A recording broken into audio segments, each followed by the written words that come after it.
Tuhan dengan tema yaitu cinta uang. Apa temanya, saudara? Cinta uang. Mari sama-sama kita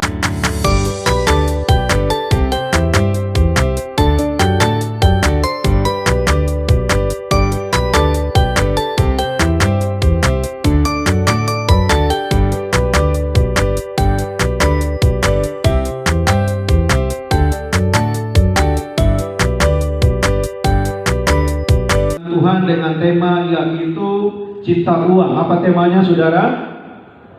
Cinta uang. Mari sama-sama kita membuka kitab kita di 1 Timotius pada pasalnya yang ke-6 ayatnya yang ke-10. 1 Timotius pada pasal yang ke-6 ayatnya yang ke-10. Kalau Bapak Ibu jemaat Tuhan sudah di sana, saya ajak mari kembali sama-sama kita bangkit berdiri.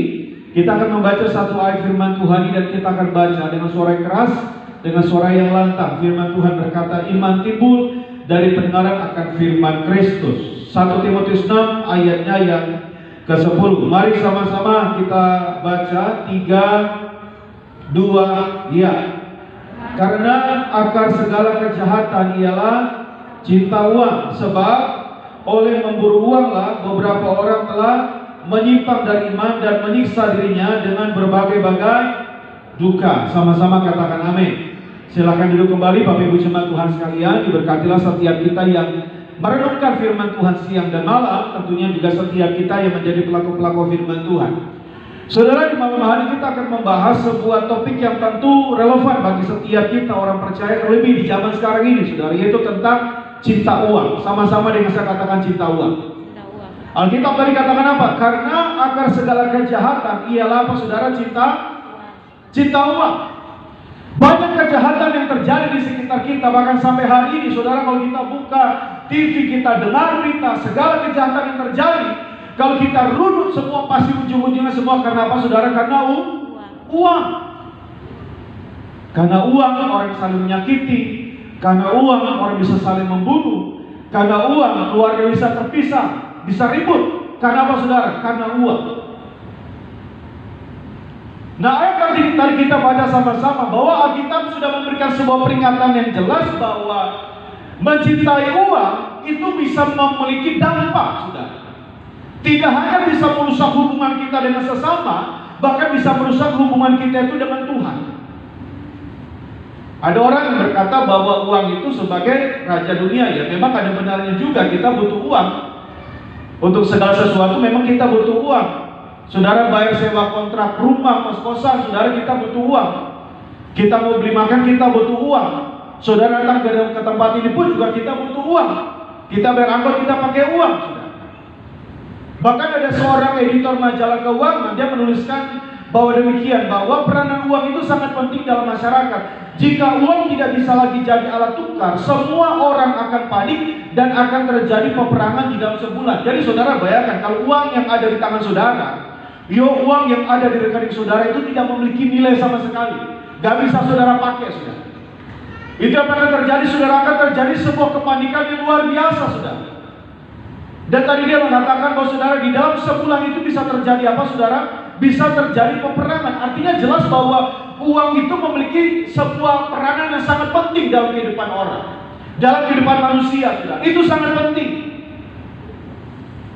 Tetapi ada seorang penyiar Norway yang bernama Arne Garlop, dia menuliskan di dalam sebuah tulisan yang indah bahwa sehebat-hebatnya uang, tetapi uang juga punya keterbatasan. Dengan uang kita bisa beli makanan yang enak. Saudara mungkin bisa beli dari restoran yang paling mahal sekalipun, tetapi uang tidak bisa beli namanya nafsu makan. Saudara, makanan itu mungkin sudah di depan mata kita, sudah begitu banyak makanan di depan kita, tapi kalau kita nggak punya nafsu makan, pikiran stres, uang nggak bisa beli itu, saudara. Dengan uang mungkin kita bisa beli apa? Obat yang mahal sekalipun bisa kita impor dari luar negeri. Kalau kita punya uang, kita bisa beli obat. Tetapi uang tidak bisa membeli namanya kesehatan. Dengan uang, saudara, kita mungkin bisa beli tempat tidur yang nyaman. Saking mahalnya, saudara, mungkin tempat tidur yang kita beli itu mungkin bahannya itu dari blue angsa, saudara. Ibaratnya kalau kita tidur itu langsung tenggelam. Tetapi uang, saudara, tidak bisa membeli namanya, saudara, tidur nyenyak. Waduh, orang kalau udah nggak bisa tidur, iya kan? Kalau orang sudah insomnia, saudara. Insomnia apa amnesia, saudara nggak bisa tidur? Halo? Insomnia ya. Kalau orang udah nggak bisa tidur, itu stresnya luar biasa, saudara. Uang nggak bisa tidur. Saya ingat waktu pelayanan di Tiberias Batam, saudara. Hari Sabtu pelayanan kaum muda, terus habis itu biasa diajak makan malam, terus diajak minum kopi. Saya nggak tahu itu kopinya begitu keras, saudara. Itu jam 11, masih jam 11 malam mau tidur, itu diajak minum kopi. Saudara bayangkan, saya pulang ke hotel, bahas-bahas, baca-baca sedikit bahan firman yang mau disampaikan hari Minggu. Saya lihat jam, wah udah jam setengah 1 kok belum ngantuk juga, ya kan saudara. Jam 1 kok masih belum ngantuk-ngantuk juga. Udah sampai setengah 2 sudah, mata masih melek, waduh.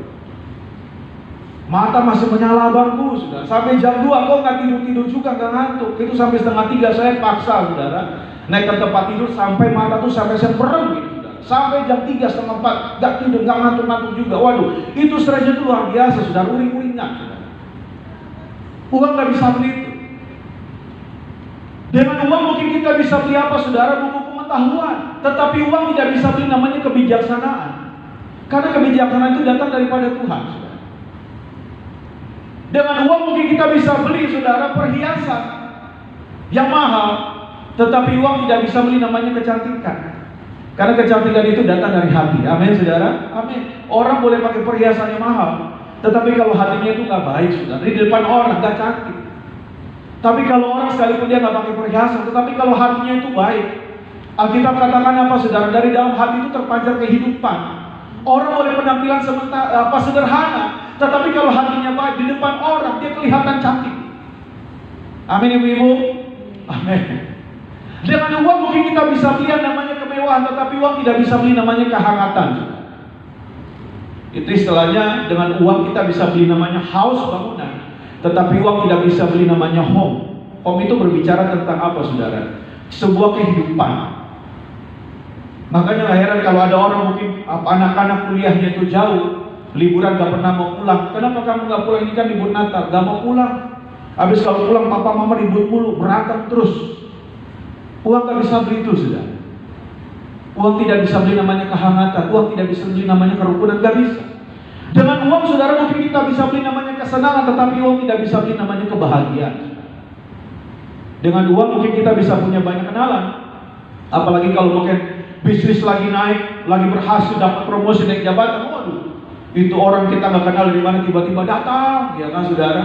Tiba-tiba yang nggak dikenal tiba-tiba WhatsApp masuk, shalom, apa kabar? Kayaknya sekarang udah berhasil ya, udah dapat promosi ya, kita ujung-ujungnya punya dulu 100, ya kan, saudara? Tapi kalau pas lagi terpuruk, waduh, hilang, ya kan? Kalau sekarang ini kita sedang terpuruk, orang yang dulu, ya kan, saudara, yang selalu WhatsApp, yang selalu cari kita, udah menghilang entah kemana. Kalau kita WhatsApp aja, jangankan centang 2, centangnya aja nggak ada, sudah di blok. Uang bisa membuat kita punya banyak kenalan, tetapi uang tidak bisa beli namanya sahabat. Sahabat itu kan selalu ada dalam situasi kita bahagia, dalam situasi kita terpuruk sekalipun sahabat tidak pernah tinggalkan. Uang tidak bisa membeli. Makanya pandangan yang benar tentang uang itu hanya sebagai sarana. Sama-sama bilang hanya sebagai sarana. Amin. Itu hanya sebagai sarana untuk mencapai tujuan, tetapi uang bukanlah tujuan itu sendiri. Saudara, kalau kita punya pandangan seperti ini, saya percaya pasti saudara akan selalu memiliki hati untuk bisa mengucap syukur di dalam segala hal. Nah, mari sama-sama kita belajar, saudara, apa yang firman Tuhan sampaikan tentang cinta uang ini, supaya saudara dan saya kita menjaga hati kita. Jangan sampai kita terjebak dengan keadaan hati menjadi orang-orang yang cintakan uang. Karena kita ingatkan sekali lagi bahwa cinta akan uang adalah akar dari segala kejahatan. Yang siap diberkati boleh lambaikan tangannya malam hari, saudara. Boleh kita berikan tepuk tangan yang luar biasa buat Tuhan Yesus.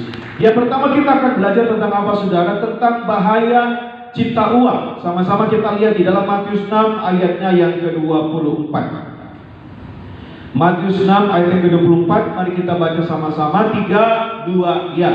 Tak seorang pun dapat mengabdi kepada dua tuan, karena jika demikian ia akan membenci yang seorang dan mengasihi yang lain, atau ia akan setia kepada yang seorang dan tidak mengindahkan yang lain. Kamu tidak dapat mengabdi kepada Allah dan kepada apa, Mamon. Alkitab ingatkan, tak seorang pun dapat mengabdi kepada dua tuan. Sama-sama katakan dua tuan. Dua tuan, siapakah itu? Kamu tidak dapat mengabdi kepada Allah dan kepada Mammon. Ternyata Alkitab membandingkan bahwa orang tidak bisa mengabdi kepada dua tuan, kepada Allah dan kepada Mammon. Alkitab tidak membandingkan kepada Allah dan kepada setan atau iblis, tidak, tetapi kepada Allah dan kepada Mammon. Karena apa, saudara? Mammon berbicara tentang apa? Harta. Mammon berbicara tentang apa? Kekayaan. Mammon berbicara tentang apa, saudara? Uang. Karena uang ini yang bisa membuat orang mengalami apa? Keterpisahan daripada Tuhan. Karena isunya di sini bukan tentang, Alkitab tidak pernah mengatakan uang itu yang salah, bukan, saudara. Isunya bukan tentang berapa banyak uang yang dia punya, tetapi bagaimana tentang sikap hatinya terhadap uang itu sendiri. Doa saya di setiap kita di tempat ini, saudara diberkati, berhasil. Amin, saudara. Bahkan punya uang yang banyak supaya bisa menjadi berkat. Tetapi bagaimana hati kita? Karena kita bilang, tak seorang pun dapat mengabdi kepada dua tuan. Orang yang cintakan uang bisa mengalami apa? Pemisahan daripada Tuhan. Membuat materi itu sebagai prioritas utama, menggantikan apa? Posisi Tuhan di dalam kehidupannya. Ada seorang bernama John Noble, saudara, dia menyaksikan apa yang terjadi di tengah keluarganya ketika kemakmuran, keberhasilan itu datang. Dulu John Noble ini bersama dengan keluarganya, papanya itu adalah orang Kristen yang sangat saleh, yang sangat setia. Mereka setia di dalam ibadah, setia di dalam doa. Mereka tahu di dalam doa, setia ibadah. Tetapi lambat laun kehidupan rohaninya itu mulai apa, saudara? Merosot. Karena apa? Ketika papanya itu usahanya mulai berkembang, papanya mulai lebih sibuk mencari lebih banyak lagi keuntungan. Untuk apa? Bisnisnya, saudara. Nah, di satu sisi mereka mengalami keberhasilan apa? Keberhasilan dalam finansial. Tetapi di sisi lain mereka mengorbankan apa? Nilai-nilai kehidupan yang lain. John Noble itu dia menuliskan dalam sebuah tulisan bahwa Tuhan telah memakmurkan kita, namun kami lupa untuk berterima kasih. Sementara saya dan saudara saya menjadi dewasa, kebiasaan membaca kitab, doa bersama setiap malam dalam keluarga mulai berkurang, bahkan tidak sempat sama sekali. Dia mencatat, ayah memanjatkan doa hanya satu kali dalam sehari, itu pun saat makan malam. Dan dia berkata apa? Kadangkala ayah meminta saya atau saudara saya memimpin doa ucapan syukur untuk makan malam. Semuanya kami lakukan dengan formalitas tanpa makna lagi. Yang lebih menyedihkan, kebiasaan ke gereja bersama pun berhenti. Karena ini yang terjadi, saudara. Ketika orang hatinya itu terjebak menjadi orang yang cinta uang.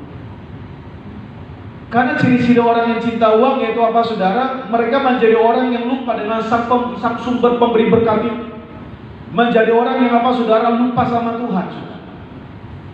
Kalau dulu sedang terpuruk saja tiap ibadah rajin, hari Minggu rajin, 5 sesi masuk terus, tengah minggu hari Kamis masuk terus. Begitu hidupnya mulai dipulihkan, saudara, usahanya semakin berkembang, semakin berhasil, gak pernah lagi kelihatan datang ibadah, gak pernah lagi kelihatan ke gereja. Ini gambaran orang yang mencintai apa? Uang, saudara. Cintakan uang. Dia lupa akan sang pemberi berkat itu. Lupa sama Tuhan, saudara. Makanya kita mencatat, tak seorang pun dapat mengabdi kepada dua tuan. Karena akan terjadi pemisahan, saudara. Akan terjadi pemisahan. Karena terjadi sebuah konflik batin. Ketika orang itu dia berusaha mengabdi kepada dua tuan, maka hatinya akan terpecah. Orang akhirnya apa? Tidak bisa memberikan kesetiaan sepenuhnya kepada Tuhan. Ibadahnya ditinggalkan, pelayan ditinggalkan, bahkan mungkin keluarga pun bisa dikorbankan. Demi apa? Untuk mencari uang. Karena uang sudah menjadi prioritas dalam kehidupannya, menjadi tujuan utama dalam kehidupannya, sehingga mengorbankan nilai-nilai yang lain, mengalami keterpisahan, saudara. Itu yang pertama. Yang kedua, saudara, kita akan lihat tentang penyimpangan dari iman, saudara. 1 Timotius 6 ayat 9 sampai dengan 10. Mari sama-sama kita baca. 3, 2 yang. Tetapi mereka yang ingin kaya terjatuh ke dalam apa? Pencobaan, ke dalam jerat dan ke dalam berbagai-bagai nafsu yang hampa dan yang apa? Mencelakakan, yang menenggelamkan manusia ke dalam keruntuhan dan kebinasaan. Karena akar segala kejahatan ialah cinta uang. Sebab oleh memburu uanglah beberapa orang telah menyimpang dari iman dan menyiksa dirinya dengan berbagai-bagai apa saudara? Duka. Alkitab katakan sebab oleh memburu uanglah. Sama-sama bilang memburu uang. Itu juga merupakan salah satu ciri orang yang cinta uang. Orang yang cinta uang itu apa saudara? Mereka terobsesi menjadi kaya, saudara. Sekali lagi isunya bukan tentang berapa banyak kekayaannya. Isunya bukan tentang uang, tetapi bagaimana hatinya, saudara. Ini dapat terlihat bagaimana apa yang kita kerjakan. Ketika orang begitu sibuk untuk apa? Terobsesi menjadi kaya sampai lupa hubungannya dengan Tuhan, bahkan bisa tinggalkan apa? Keluarga, saudara. Itu berarti apa? Kekayaan uang itu sudah menjadi tujuan di dalam hati. Dulu saya ingat, saudara, ada satu keluarga yang sangat rajin sekali, mereka setia dalam ibadah. Tetapi ketika usahanya semakin berkembang, semakin berhasil, apa yang terjadi, saudara? Gak pernah lagi ibadah. Suaminya tinggalkan, istri tinggalkan anak-anaknya, saudara. Hubungan dengan Tuhan hancur, hubungan dengan keluarga juga hancur. Sampai apa, saudara? Sampai anak-anaknya itu kepahitan sama papanya, saudara. Karena terjaga papanya itu punya apa istilahnya simpanan. Itu gambaran orang yang cinta uang. Segala sesuatu dikorbankan, keluarga dikorbankan, bahkan Tuhan juga, hubungan dengan Tuhan juga dikorbankan. Maka dari itu kita harus berhati-hati, jangan sampai kita terjebak di dalam keadaan hati yang apa, saudara, cintakan uang. Karena kita bilang, saudara, orang cinta uang itu akan mengalami apa? Pencobaan dan jerat. Karena keinginan untuk kaya dapat membawa kita ke dalam pencobaan dan mengarahkan kepada kejatuhan. Jauh daripada Tuhan, terhilang, saudara. Saya beberapa waktu yang lalu, saudara, ketemu dengan ada satu keluarga. Mereka ini bisa dibilang apa istilahnya, jemaat Tiberias. Mereka juga istilahnya suaminya cerita kalau terima mujizat pertama kali di Tiberias di Natal GBK. Jadi dia singkat cerita, dia cerita apa, dulu saya sama istri kita mau pikir untuk memakan aja, besok aja, sulit karena hutang banyak. Dalam keterpurukan bisnis mereka waktu ikut Natal GBK, dia bilang waktu itu kami ikut rombongan bus dari Tiberias Grand Mall sampai di GBK. Setelah selesai perjamuan, waktu itu Bapak Riaji bilang, setelah perjamuan biasa kan diajak doa, silakan mau doa apa minta sama Tuhan. Dia bilang, saya di GBK Pak, kami gandeng tangan, saya sama istri gandeng tangan, kami teriak, Tuhan, kami mau bebas hutang Tuhan, kami bisa bayar hutang-hutang kami Tuhan, tolong Tuhan. Dia bilang di GBK kami teriak itu Pak Pendeta, gak ada malu-malunya Pak. Dia bilang puji Tuhan dalam keterpurukan itu, dalam 2 minggu tiba-tiba dia dapat sebuah proyek besar dari sebuah perusahaan di Sumatera. Dia bilang, Pak, setelah saat itu keluarga saya dipulihkan, saya diberkati. Sejak saat itu Tuhan memberkati saya, selalu diberkati. Ibaratnya sejak saat itu merupakan titik balik dalam kehidupannya. Saya bisa bayar hutang saya, semuanya saya bayar hutang. Tetapi sejak saat itu saya punya komitmen, Pak. Jadi kami sambil sharing-sharing. Jadi waktu itu dia minta, ada kantornya itu di Bekasi, saudara, untuk diurapi. Jadi dia cerita, tapi sejak saat itu saya punya komitmen supaya belajar mengucap syukur dengan apa yang Tuhan beri. Dia bilang, kalau saya mau terima banyak Pak uang, saya bisa dapat banyak, tetapi saya punya komitmen sama Tuhan, saya mau jaga hidup saya. Dia cerita satu ketika dia dapat proyek yang besar, ibaratnya sudah istilahnya tinggal tanda tangan saja, tinggal tunggu orang dari Sumatera, dari perusahaan itu datang, ibaratnya udahlah tinggal kerjain lah, progres. Terus tiba-tiba dari perusahaan itu bilang, Pak, kami ada 5 orang datang dari Sumatera ke Jakarta, tolong dibantu gitu, tolong ditemenin. Dia berpikir, wah gampang lah, 5 orang dari Jakarta, dari Sumatera, dia tinggal ajak di Jakarta, ajak makan di restoran yang besar, yang enak gitu, dia mau ajak makan enak gitu. Nanti pun pulang istilahnya, dia mau kasih blessing gitu kan. Tapi tiba-tiba, jadi istilahnya di mobil dia bilang itu saya kemana-mana, dia bilang saya itu kalau umpamanya mau meeting saya selalu sama-sama istri. Jadi begitu telepon masuk itu di loudspeaker, jadi istri saya juga dengar. Tiba-tiba di telepon, dari ujung telepon itu bilang, Pak jangan diajak makan doang dong gitu. Loh maksudnya apa gitu? Kan mereka di Jakarta 2 hari lebih, tolonglah Pak dicari orang untuk temenin gitu, 2 hari gitu. Jadi saudara bayangkan gitu. Jadi tidak hanya istilahnya diminta itu, bahkan lebih daripada itu supaya cari orang untuk dampingi, istilahnya kan yang datang itu kan 5 orang itu pria, istilahnya dari Sumatera minta tolong untuk cari wanita untuk bisa dampingi. Waduh, dia langsung bilang, wah kalau gitu nggak bisa, kalau gitu batal nggak usah, nggak jadi. Jadi dia bilang, Pak, saya sih kalau mau cari uang lebih banyak bisa, tapi saya punya komitmen. Apa yang Tuhan sudah kasih untuk saya belajar untuk mengucap syukur. Jangan sampai saya korbankan, istilahnya, ya korbankan itu. Ada banyak orang cuma karena uang korbankan hubungannya dengan keluarga, korbankan hubungannya dengan Tuhan. Itu gambaran orang-orang yang sudah cinta uang. Tetapi mari sama-sama kita belajar supaya kita mengucap syukur dengan apa yang Tuhan beri. Amin. Karena kita katakan apa saudara, uang yang orang yang cinta uang juga bisa mengalami apa? Duka dan kebinasaan, saudara. Karena mengejar uang dengan cinta yang berlebihan dapat mengakibatkan penderitaan dan kebinasaan baik secara rohani ataupun fisik. Jadi merupakan sebuah dampak yang luar biasa. Maka dari itu ayo di akhir zaman ini kita harus punya komitmen, saudara. Memang tidak mudah. Makanya suara yang selalu disampaikan dari mimbar ini, dari Pak Maria disampaikan bahwa kita harus berjuang. Karena apa? Perjuangan kita itu melawan apa? Melawan apa? Keinginan dari kita.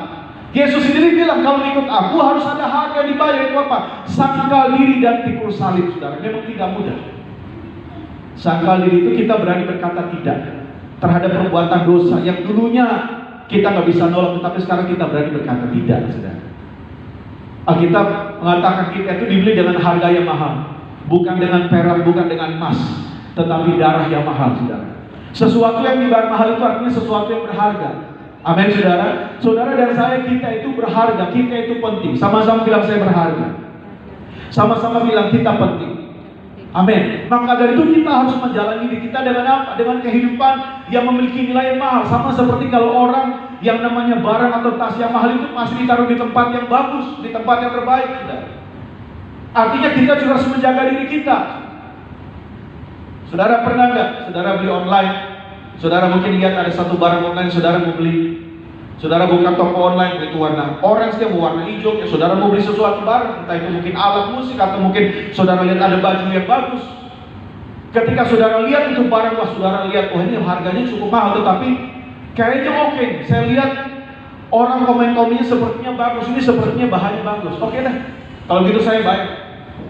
Karena saudara tahu itu barangnya bahannya itu bagus, walaupun bayar mahal, saudara harus bayar karena saudara mau beli. Tapi ketika barang itu datang, saudara buka paketnya, saudara mungkin baru pegang itu bahannya. Begitu saudara pegang, ya saudara baru pegang saja itu ternyata, ya ini mah barangnya murahan. Saudara punya pengalaman seperti itu? Beli di toko online, ternyata barang yang datang itu kualitasnya murahan. Pernah nggak saudara? Kecewa nggak saudara? Kecewa, komplain nggak saudara? Komplain. Kita bayar mahal, harapan kita barang yang datang itu barangnya juga memiliki nilai yang sama. Kualitasnya itu bagus, sesuai dengan harga yang kita bayar. Ya bayar, saudara. Tapi kalau kita bayar mahal, tetapi barang yang datang itu kualitasnya murahan, saudara, kita pasti kecewa. Saudara bayangkan dengan ilustrasi seperti itu, bagaimana Tuhan sudah dari surga memanen kebun. Dia bayar kita dengan mahal, tetapi kita menjalani hidup kita dengan cara-cara murah. Kita membiarkan diri kita di dalam dosa, hidup di dalam kenajisan. Kita menipu orang, kita manipulasi, kita berlaku curang, kita korupsi, saudara. Kita berlaku jahat. Cuma dengan tujuan supaya kita dapat keuntungan. Orang lain boleh susah, kayak orang lain menderita, kayak bodo amat. Yang penting gue dapat uang banyak. Itu artinya kita menjalani hidup kita dengan cara-cara murahan. Kita sudah menjadi orang yang terjebak di dalam hati menjadi orang yang ciptakan uang.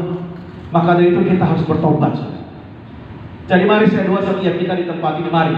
Saudara dan saya, kita jaga hati kita lagi. Amin. Jangan sampai kita menjadi orang-orang yang ciptakan uang, karena kita bilang akan terjadi penyimpangan. Orang itu bisa jatuh dalam kejebakan dan jerat, orang itu bisa mengalami duka dan kebinasaan. Nah, maka dari itu bagaimana sikap yang benar terhadap uang? Kita belajar sama-sama di dalam Ibrani 13 ayatnya yang ke-5. Ibrani 13 ayat yang ke-5, mari kita baca sama-sama 3, 2 ayat.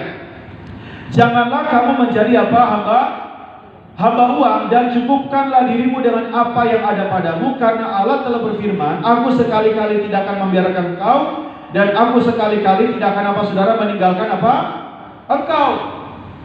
Sikap yang benar itu apa, saudara? Tidak menjadi hamba uang. Sama-sama katakan, tidak menjadi hamba uang. Amin. Kita dipanggil, saudara, untuk tidak menjadi hamba uang, melainkan untuk bersyukur dan puas dengan apa yang kita miliki. Belajar untuk mengucap syukur, saudara. Hamba itu artinya apa? Menjadi budak. Kalau orang menjadi hamba uang, segala sesuatu dikerjakan alasannya tujuannya cuma apa? Uang. Bodoh amat yang lain susah kek, mau bikin orang hidup orang lain menderita kek, mengorbankan hubungan kita sama Tuhan kek, kita udah nggak pernah lagi ibadah kek, nggak pernah lagi pelayanan kek, hubungan kita sama keluarga rusak kek, bodoh amat, yang penting gue dapat uang. Itu namanya orang yang sudah menjadi hamba uang. Nah, mari sama-sama saudara dan saya kita mulai koreksi hati kita, saudara, supaya apa? Kita belajar untuk mengucap syukur. Belajar bersyukur dengan apa yang sudah kita miliki sampai hari. Kenapa orang tidak bisa mengucap syukur? Kenapa? Mereka sibuk dengan apa yang belum mereka miliki, sampai lupa dengan banyak hal yang Tuhan sudah kasih dalam kehidupannya, saudara. Ada sebuah lagu lama yang berkata bahwa berkat Tuhan mari kita hitunglah, kau kan kagum oleh kasih-Nya. Berkat Tuhan mari hitunglah, kau niscaya kagum oleh kasih-Nya. Belajar untuk mengucap syukur. Mengucap syukur untuk kesehatan Tuhan beri, mengucap syukur untuk pekerjaan yang Tuhan beri, mengucap syukur untuk kehidupan yang Tuhan beri. Amin, saudara. Boleh kita berikan tepuk tangan yang luar biasa buat Tuhan Yesus.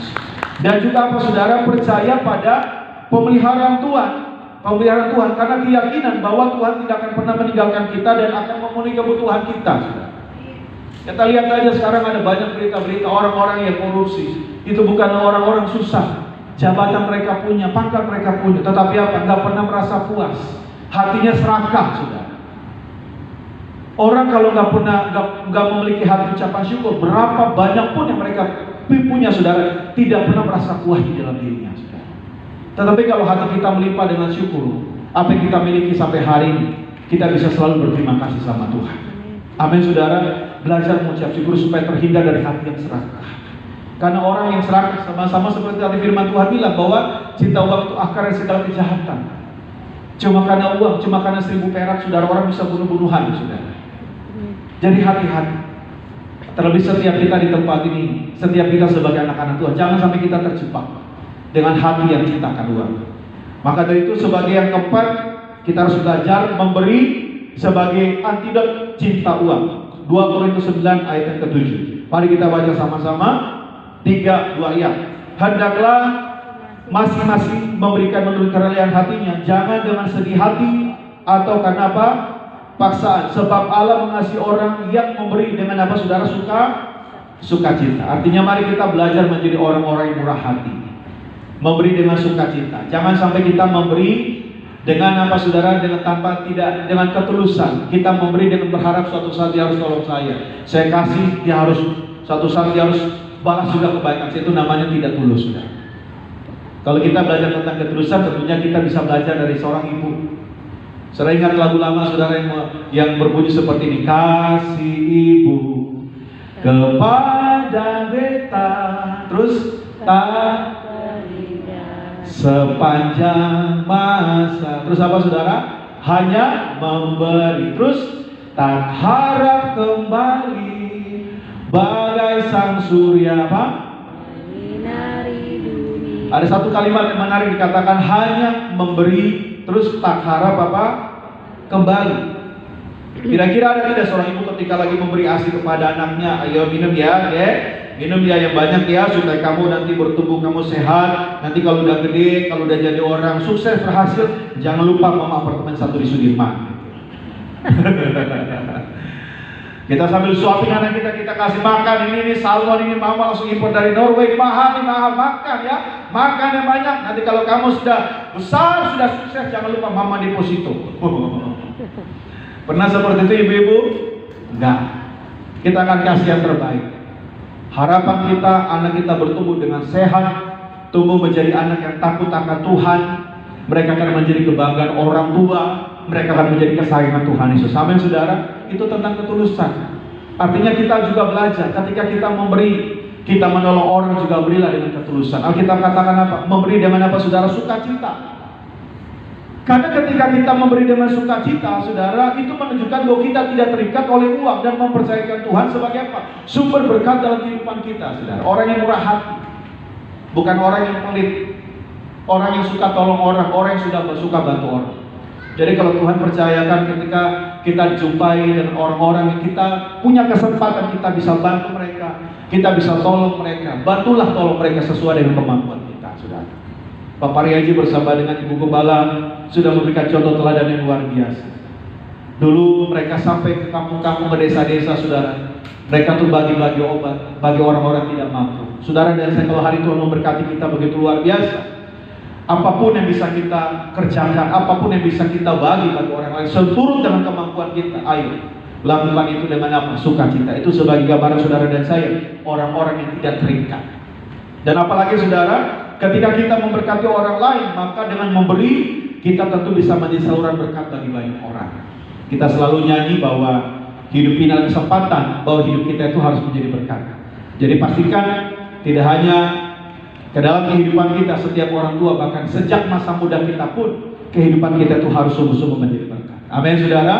Jadi sebagai kesimpulan, ingat baik Bapak Ibu Saudara bahwa cinta akan uang, saudara, itu adalah akar dari segala kejahatan yang dapat menjauhkan kita dari iman dan membawa berbagai penderitaan. Untuk itu marilah kita hidup dengan ucapan syukur, dengan sikap syukur, dan kita percaya pada pemeliharaan Tuhan, dan menjadi pemberi atau menjadi orang yang murah hati, memberi dengan sukacita. Selamat malam, Tuhan Yesus memberkati. Kita berikan tepuk tangan yang luar biasa buat Tuhan Yesus.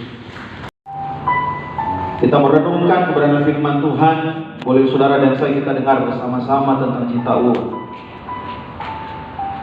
Seringkali tanpa kita sadari kita terjebak dengan keadaan hati ini menjadi orang-orang yang cinta akan uang. Alkitab ingatkan bahwa akar segala kejahatan ialah cinta uang. Sebab oleh memburu uang beberapa orang telah menyimpang dari iman dan menyiksa dirinya dengan berbagai-bagai duka. Di hari-hari ini seringkali kita ketika menonton TV, kita mendengarkan berita, kabar-kabar, ada banyak sekali kejahatan yang terjadi di sekitar kita. Bahkan sampai kejahatan yang paling hebat sekali itu terjadi. Kalau kita boleh runut ujung-ujungnya itu semuanya tentang uang. Nah untuk itu malam hari ini kembali saudara saya kita diingatkan supaya jangan sampai kita menjadi orang-orang yang cintakan uang.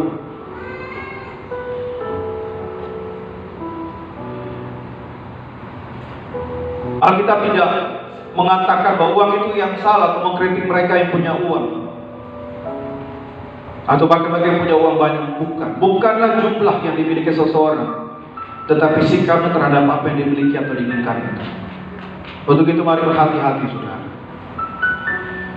Orang yang cinta uang adalah mereka yang terobsesi menjadi kaya. Dia menjadi isunya bukan tentang kekayaannya, bukan tentang jumlah sekali lagi, tetapi cintakan uangnya. Hal ini dapat terlihat bagaimana ketika kita bekerja. Bila kita bekerja sangat keras sampai kita melupakan hubungan kita dengan Tuhan, bahkan keluarga, bahkan hubungan kita dengan keluarga saudara, membuat suami istri, membuat orang tua dan anak-anak menjadi terpisah cuma karena uang, maka itu berarti kekayaan sudah menjadi tempat di dalam hati kita. Yang kedua, orang yang cinta uang itu mereka tidak pernah merasa puas. Orang yang tidak pernah bersyukur. Orang yang cinta uang itu mereka hidup di luar kemampuan. Mereka tahu besarnya pendapatan yang mereka miliki, tetapi selalu tergoda untuk membeli atau tergoda untuk mengkonsumsi sesuatu. Dia tidak peduli apakah itu sampai harus dibayar, harus pinjam kiri kanan, harus berhutang. Bagi dia yang penting uang di atas segala-galanya. Mereka cinta uang tentunya juga mereka hidup yang tukang pamer. Kita hidup setiap hari tidak lepas dari sosial media. Dari sosial media saudara itu bisa menjadi sebuah parameter yang tepat bagaimana kita mengetahui seperti apakah hidup kita. Apakah yang kita posting itu lebih banyak menunjukkan hal-hal yang kita pamer kepada orang-orang sekitar kita, membuat kita merasa bangga, membuat kita merasa puas, atau hal-hal yang bisa membuat menginspirasi untuk orang-orang sekitar kita. Orang yang cintakan uang tentunya mereka yang lupa dengan sang sumber pemberi berkat. Terkadang uang bisa membuat kita menjauh dari Tuhan lewat cara yang halus. Jika uang membuat kita gak pernah lagi ibadah, gak pernah lagi melayani, yang tadinya kita memiliki kehidupan doa, baca firman Tuhan, tetapi hal itu sekarang sudah tidak ada lagi. Kita sudah menjadi orang yang malas ibadah, gak pernah lagi baca firman, gak pernah berdoa. Kita sudah menjadi orang-orang yang cintakan uang. Untuk itu mari sama-sama di malam hari ini saudara dan saya, kita kembali melihat di dalam hati kita, bagaimana hidup kita hari ini. Kalau kita sudah terjebak dalam keadaan hati menjadi orang yang cintakan uang, malam hari kita punya komitmen supaya kita mau bertobat kembali sama Tuhan. Karena kita ingatkan bahwa tak seorang pun dapat mengabdi kepada dua Tuhan. Kamu tidak dapat mengabdi kepada Allah dan kepada Mammon. Ketika kita menjadi orang-orang yang cintakan uang, kita akan mengalami keterpisahan daripada Tuhan. Untuk itu malam hari masing-masing saudara kita doa di hadapan Tuhan. Datang di hadapan Tuhan, katakan, Tuhan, pimpin aku, pimpin setiap langkah hidup dalam pekerjaan yang Tuhan beri hari ini. Ajar aku untuk aku selalu bersyukur. Mari setiap pribadi naikkan doamu di hadapan Tuhan malam hari ini. Terima kasih Tuhan Yesus, aku berhenti berbicara, tetapi aku percaya sungguh bahwa Roh yang Kudus akan terus berbicara bagi setiap anak-anakku di tempat ini. Pimpin kami, tuntun setiap langkah hidup kami, supaya kami tidak menyimpang ke kiri atau ke kanan, supaya kami hidup seturut dengan kehendak-Nya Tuhan Yesus. Makasih Tuhan Yesus. Ini